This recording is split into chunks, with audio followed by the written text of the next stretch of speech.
Motel on Murder Mountain, Tennessee Horror Stories, American Giallo, Book 1. Written by Carl E. Miller. Narrated by David K. Aycock.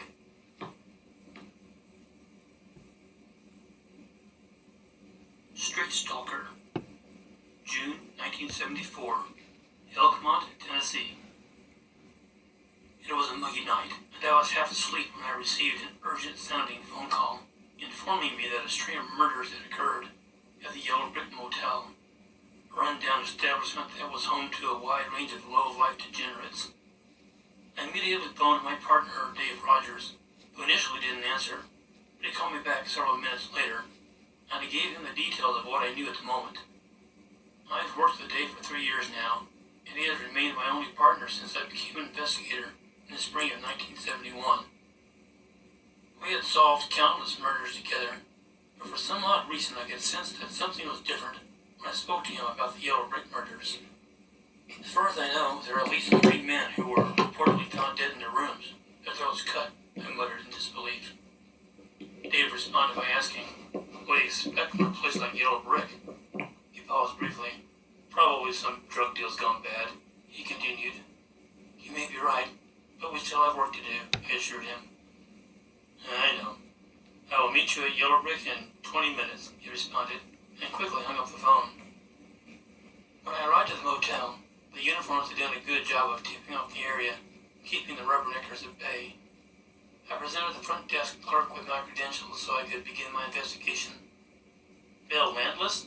the tiny man behind the counter asked, while comparing the photo from my ID to my actual face.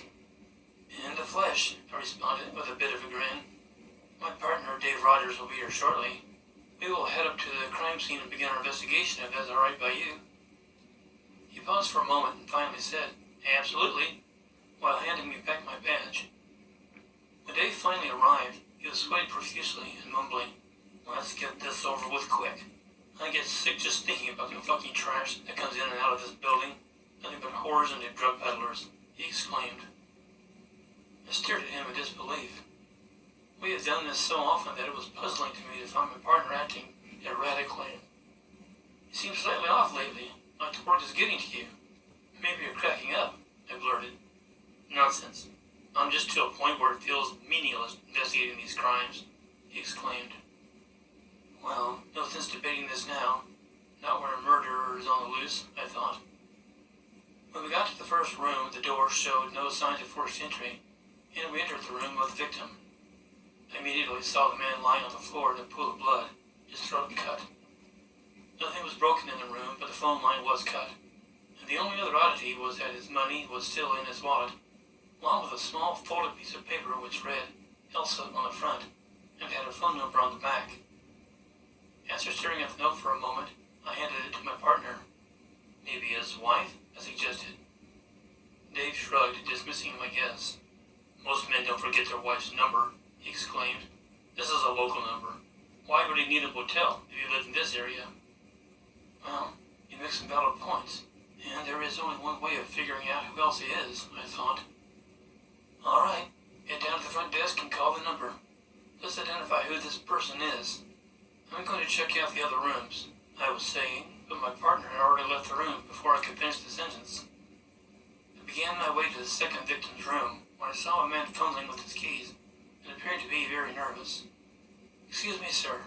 I need to ask you a few questions," I said in a rather demanding voice, while reaching for my badge to present to him. "How can I help you?" he said with a put-on, crooked smile, while obviously sizing me up. He was an intimidating-looking character. He stood about 6 feet 4 inches tall and probably weighed 250 pounds or so. He looked like a crazed mafia henchman and was likely violent and unpredictable, so I stayed several feet back and flashed my badge. "There were some murders here last night. Can you tell me what you know? Was there anything out of the normal that you saw?" I asked, and without hesitation he shook his head and began to turn away. "But just a second. What's your name? I need it for my report. I'm speaking with everyone in the building that I can," I said. "Sonny Bulgaro, but that name isn't going to help you. I just checked into my room. I had been in town for less than 2 hours. So if you wouldn't mind, kindly fuck off, would you?" The would you was emphasized and seemed to be more of a challenge than a question. I sensed the confrontation would become ugly if it continued, so I simply thanked him and suggested we may meet again.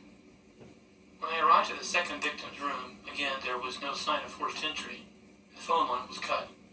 The only noticeable difference was the victim was in the bed rather than on the floor, but his throat had an identical cut, a very wide cut, likely from the same unique blade. I checked the victim's pockets and found nothing, not even a wallet. I inspected the rest of the room and noticed a dresser drawer partway open. I glanced inside and there it was, quite possibly the most important piece of evidence in the room. Inside was a note that said, Elsa, and on the back, the same number as the note from the last victim. I continued to search the room, but that was it, the only real clue we had. As I was playing out scenarios in my head of who this mystery lady could be, my partner began entering the room. No answer, but don't get discouraged, he said. The man at the front desk said he knows of a local girl named Elsa. Says she frequents this place often, with various men. In fact, he said that she accompanied our first victim to his room last week and stayed overnight with him. So, she's a hooker. Then she should be relatively easy to track down, I said. Exactly. Actually, I may already have a lead. Remember I told you a few weeks back that some concerned people in the neighborhood had been complaining about some new whore in town? He asked. I shook my head. Well, I told you about it. Maybe you weren't listening, he insisted. Well, that's probably because keeping up with the current streetwalkers is not my line of work. But that may have just changed. So, Dave, while you made the phone call, I was examining this room, found yet another note with the name Elsa and the same number, I said, while holding up the note. My partner seemed to stare into space for an instant, and then said, let's check out the last room, and then we will backtrack and call it a night. We can begin our search for Elsa in the morning. I nodded as I began to walk to the last victim's room. Thinking of the process that will come in the following days, I became anxious and hopeful to find solid evidence in the third victim's room. The first two victims were both residing on the second floor, while the third victim was on the third floor. I took the stairs up a level, and in the stairway I saw dozens of cigarette butts, as well as blood on the handrail. I continued towards the room. The door handle was damaged, like there had been a struggle to get through the door. As I walked in, I saw this victim was also on the floor, and shared the exact same cut on the neck. His pockets were empty, his wallet and keys on a table near the bed, no identification inside but full of cash, maybe $600. Something else was different. I continued looking but didn't find it. What I did see was Dave walking in the room. I looked at him with a confused gaze, and finally I said, there's no note. I looked everywhere. Dave began to search along with me until he finally said, let's head out. We will track Elsa down tomorrow and go from there. On the way out, we can have the front desk put these 3 rooms on lockdown once the forensic guys and the body snatchers are done. I agreed, and then suddenly I remembered to tell Dave about my encounter with Sonny. I forgot to mention, I ran into some psychopath piece of shit on the second floor when you were making the phone call. I questioned him, but he said he wasn't here last night and had just checked in. His name was Sonny Bulgaro, and he looked like some criminal. Dave listened and said, we will check him out tomorrow. We told the front desk to keep people out of the rooms where the crimes occurred and asked to be informed if Sonny left his room. Something was strange about Sonny, but so far he didn't fit the puzzle, as the front desk confirmed he just checked into the motel today after arriving from out of town and being picked up by their own shuttle service. Even without sufficient evidence, I was still interested in what made Sonny so nervous, and I still considered him a very likely suspect due to the circumstances of our initial encounter. When I woke up, I gave Dave a call, and he sounded excited, informing me that he had a lead on Elsa and would be tracking her down within the hour.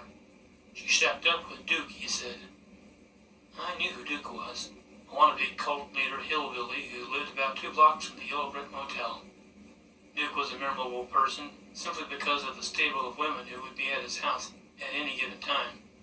It made sense that a new streetwalker in town would naturally be attracted to Duke's house. I immediately made my way to Duke's to meet my partner, but it was too late. By the looks of Duke, furious in the street, My partner must have already arrived and hauled Elsa away. I approached Duke. Did Dave come by here? I asked. You know goddamn well he did. And he better bring my girl back fast, he exclaimed. Your girl is now being investigated for the murder of 3 men, I said, before dismissing him and making my way toward the station to assist Dave with interrogating Elsa. On the way to the station, I thought about the possibility of Duke being the killer. In many ways, he fit the profile. He smoked, which would account for the cigarettes in the stairway, and he also lived so close and has a relationship with Elsa. As I neared the station, I spotted Dave's black Cadillac parked in front. I immediately rushed inside and found the front room empty, but I could see a shadow coming from the side room. The shadow was of a large figure in the motion of striking, and then I heard a whack, followed by a loud scream and a helpless begging. Please stop hitting me. I haven't done anything, she said. I was shocked at what I witnessed. I worked with Dave for 3 years, and I have known him and his family for over a decade. That being said, never once have I seen him strike another human, let alone a woman, who we aren't even sure is guilty of murder. Step away from the woman. Stand down, I demanded. She's a fucking killer, Bill. I'm certain of it, he pleaded. I collected my thoughts briefly before finally saying, Dave, go home and cool down. Take the rest of the day off. I will finish up with the questioning. He seemed to understand and muttered, Fine. I need a drink anyway. As he marched past me and exited the station, I looked down at the worn-out and tired-looking woman who was lying on the floor. She looked like she could clean up nice and pass as a beautiful businesswoman. I take it you are Elsa? I asked as she nodded. Look, I'm sorry my partner struck you. I assure you that was out of character for him. He is a man of faith and never behaves in that manner, I said, while noticing her face was swelling and red. I'm used to being hit. If you wouldn't mind, I would like to leave now, so I can go ice my face, she suggested. I'm afraid not. I'm going to need some answers before you can go anywhere, I informed her. She frowned and said, What a drag, and then asked, Well, can I at least have a cigarette? I responded quickly, I don't smoke, sorry. She looked around and said, That's fine. I will just take one of your partner's cigarettes that he left. The least he can do for assaulting me. My partner? I thought back, trying to remember a time I witnessed him smoking. Impossible. My partner doesn't smoke, I said, while she held a pack of cigarettes firmly in her hand. These fell out of his pocket as he beat me, and I'm going to smoke one, she stated, while lighting one of the cigarettes. I can't allow this to sidetrack the investigation. If Dave has a secret cigarette intake, that is his own business, I thought. Look, Elsa, 3 men were found dead at Yellow Brick, and 2 of the victims had a note that contained your name on the front and your number on the back, I said, while examining her facial expressions. She seemed concerned. I know you're new to town, and I had a brief rundown of your occupation. You're a prostitute who frequents the local streets near the motel. I paused for a moment before continuing. Front desk confirmed you were the last person seen with one of the victims. Now I need you to tell me every detail you remember, I ordered. I didn't kill anyone. I'm just a whore, not a killer. I have some morals. I just skipped out of the last town I was in because I was assaulted by a psycho who kept stalking me. I came here looking for a new start, she proclaimed, while quietly sobbing and reaching in her pocket, pulling out a tissue and applying it to her face to wipe away the flow of tears. I met up with a few people at Yellow Brick. We had fun, and when it was over, I left, and they were just fine. In fact, they were more than fine, she said in a seductive way, while appearing to have suddenly changed personalities completely, and crawled closer to me while still smoking. I need the truth right now. I don't have time for games. Did you see anyone who looked out of the ordinary at the motel? Did anyone seem suspicious? I questioned her while she shook her head with certainty. What's the name of the guy who was stalking you in the town you skipped out of? I asked. Sonny Bulgaro. He's my former pimp and boyfriend who became mad with power. He became a made member in a large mafia family and lost his mind. He turned violent and aggressive, she said, in a rather panicked voice. I thought for a moment before informing her that Sonny is staying at the Yellow Brick. He must have tracked me down somehow. He has so many connections. Someone must have spotted me and told Sonny where I was, she said, in a hysterical cry that did not seem exaggerated. Is this guy Sonny capable of killing? I asked. She nodded. I said he's in the mafia. What do you think? My mind began to wonder the possibilities of Sonny being the killer. I mean, I thought it was a possibility from the first moment I saw him, and now it seems near certain. The chances a made man comes to town, stalking his ex-girlfriend, while a string of murders happen surrounding her, not being linked together, are slim to none. Look, Elsa, I want to believe you. So far your story is adding up, but I need more information. Is it possible that Sonny has been in town for 2 or 3 days? Because if so, he could be a suspect in the murders, I explained. I haven't seen Sonny in 3 weeks, maybe a month. Seems to follow me. And Sonny drives a black car, she said. A lot of big kiss around that. Hell, my partner brought you here in a black car, I told her, while she seemed confused. You mean your partner who beat me? He brought me here in a green car, she said confidently. A green car? I thought to myself. I knew who it belonged to, Dave's wife, but I couldn't wrap my head around why Dave was using his wife's car. Excuse me for a moment, I said, while making my way to the front of the station. I looked out the window, seeing his car still there. Well, must be something wrong mechanically, I thought, and his wife let him borrow her vehicle. I proceeded back towards Elsa. Well, he usually drives a black car. My point is, so do many other Americans, I said, as she agreed. I explained to Elsa she would have to remain within city limits until the investigation was over, and she didn't attempt to argue. I released her after the interrogation and headed home so I could process the information I had, and phoned to Dave to see if he was up to meeting me at Yellow Brick in the morning. Sure, you have to come pick me up. My car is out of commission, and my wife needs her car back, he said. I will be there to pick you up in the morning, as long as you have cooled down, I exclaimed. Dave audibly sighed and hung up. I arrived at Dave's early in the morning, and we began driving towards Yellow Brick. Dave lit a cigarette. So it's true. You're a smoker now? I asked. I've always been. I just cut back while I worked, but the stress has led me to not caring, he replied. We both remained silent for the rest of the drive. When we got to the motel, he finally spoke. Back to Scum Central, he said, while chuckling to himself. We both walked in and proceeded towards the front desk, but it was no longer the tiny man from our previous visit to the motel. Welcome back, the tall man behind the counter said, while eyeing my partner. We're going to head up to the crime scene, where you may have missed some clues, Dave said, while flashing his identification. Go right ahead, sir, the man replied. As we walked towards the first victim's room, I looked at Dave and asked, what did he mean, welcome back? Have you seen him before? Dave nodded, saying, he was talking to both of us. He remembered when we were here during our initial investigation. Well, I personally never saw him before.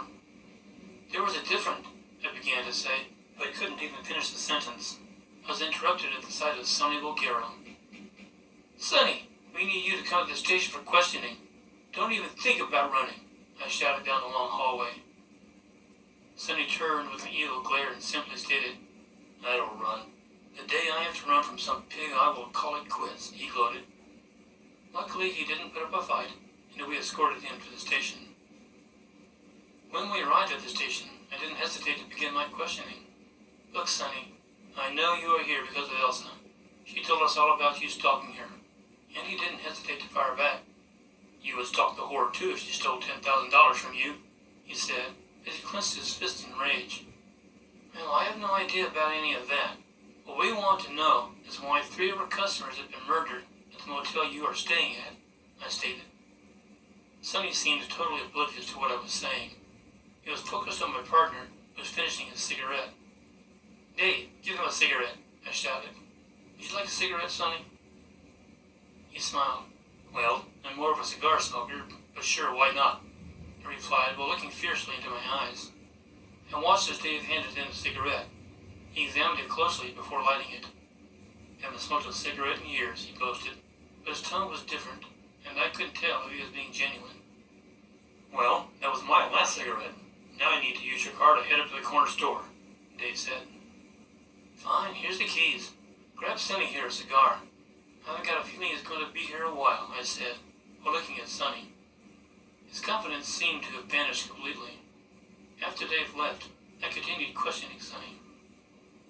Are you sure you don't want to officially revise the previous statement you gave me when we spoke at Yellow Brick? I asked, but he remained silent as he finished his cigarette. I've got all day, I assured him as he nodded, seeming to understand the situation he was in. I was thinking about a way to trick him into talking, and suddenly I heard the front door of the station open. Hello, a familiar voice said. I turned to look, and it was Duke and Elsa. Duke, what can I do for you? I asked. I'll tell you what you can do. You can arrest that piece of shit no-good partner of yours for murder, he shouted. A friend of mine stopped by my house, and he said he saw Dave follow Elsa into the Yellow Brick last week and leave a few hours later, wearing a ski mask and gloves. He put the mask and gloves into his trunk and took off in his black Cadillac. I felt overwhelmed and confused. Oh, this can't be true, I said, while dismissing his claim. I pushed him out of my way and walked over to Dave's desk. His car keys were laying underneath the notepad, and on the notepad was written, Elsa, over and over again, page after page. I began sweating and grabbed the keys while rushing to Dave's car. I said a silent prayer while I opened his trunk, and then my entire body went into shock. Jesus Christ, I yelled, and my prayer was over. In the trunk was Elizabeth, Dave's wife, with her throat cut, and near her feet was a ski mask and black leather gloves. I slammed the trunk closed and ran back into the station. I looked at the pictures of Dave's family that were above his desk, and I began to cry. Sonny and Duke both watched me, and I felt like I was having a nervous breakdown.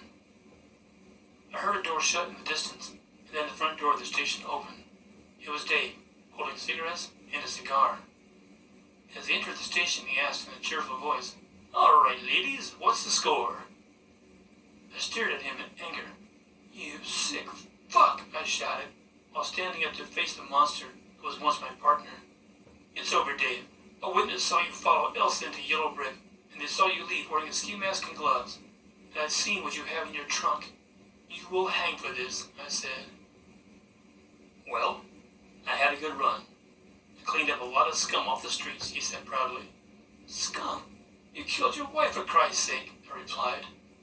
My wife got what was coming to her. She was asking for it, he bragged, while laughing hysterically. Who would have thought I would end up in a room with a gangster, a hillbilly cult leader, and a filthy hooker?